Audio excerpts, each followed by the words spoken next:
People begin to understand is like, look, I mean, it can be so much more, right? Life can be so much more. You can be so much more. Is that what's driving this? Absolutely. I mean, there's a lot of kind of defeatist ideas in our culture that say like you should just accept who you are. You can't control, you can't change, you Right. can't engineer these things. And ultimately, it's rooted in wisdom. There's a lot of Eastern wisdom, for example, that's all about kind of letting go and accepting and awareness.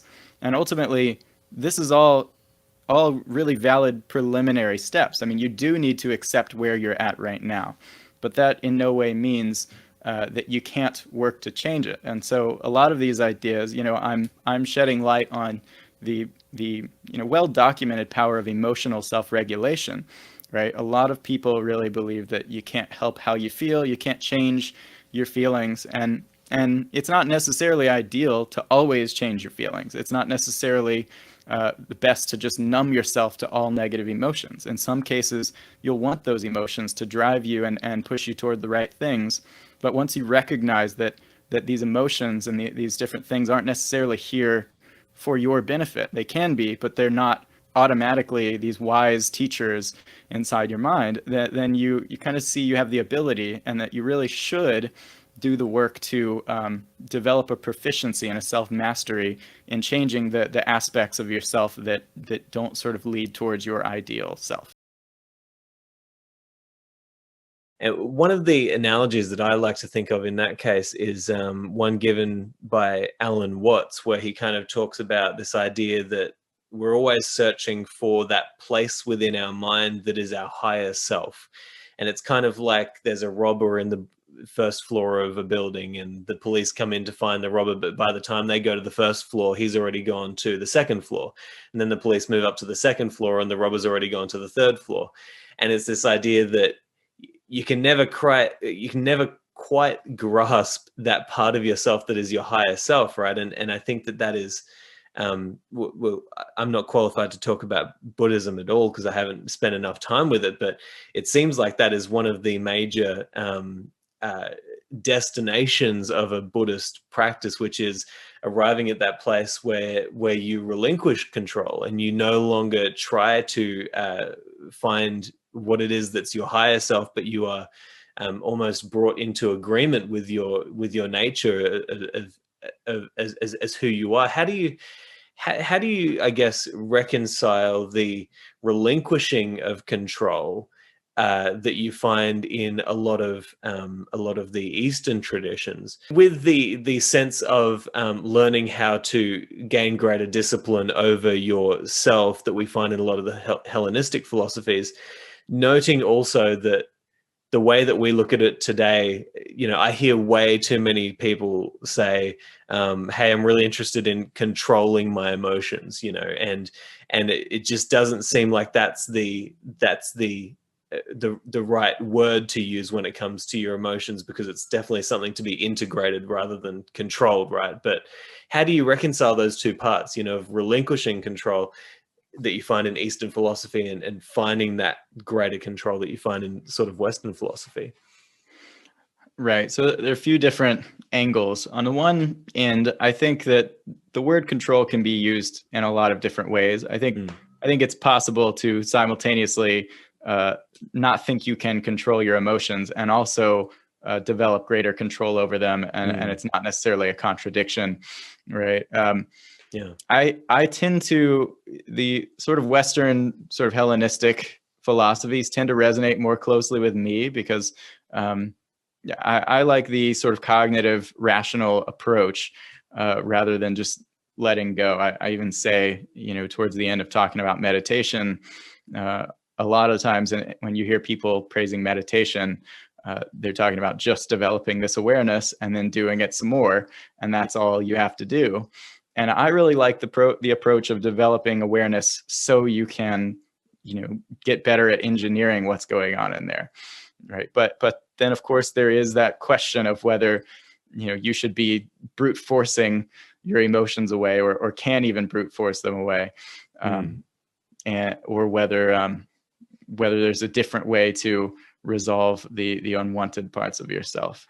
And I think studies do show that suppressing emotions tends to backfire, right? That tendency to just push it away and try to force it away, that doesn't really work. But cognitive reappraisal, which again very much has its roots in Stoicism, that reinterpretation of a stimulus so that you change the emotional trajectory you're going through, that is proven to be effective time and time again for controlling your emotions. So again, it is possible to control them, but there are right and wrong ways to do it.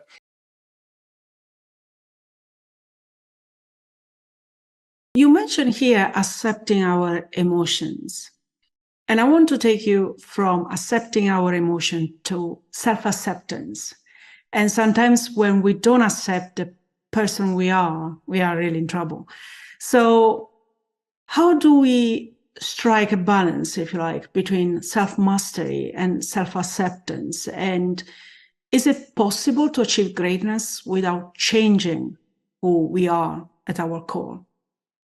Great question. So there's often a conflict that people present between accepting yourself and changing yourself, right? Being at peace with who you are and becoming something greater. It seems like there's a contradiction in doing that. But I would say there actually isn't, because acceptance is about how you feel and how you think and evaluate in the present, right? When you accept something, you're saying, yes, right now I am experiencing this emotion. I'm not denying it. I'm not trying to brute force push it away.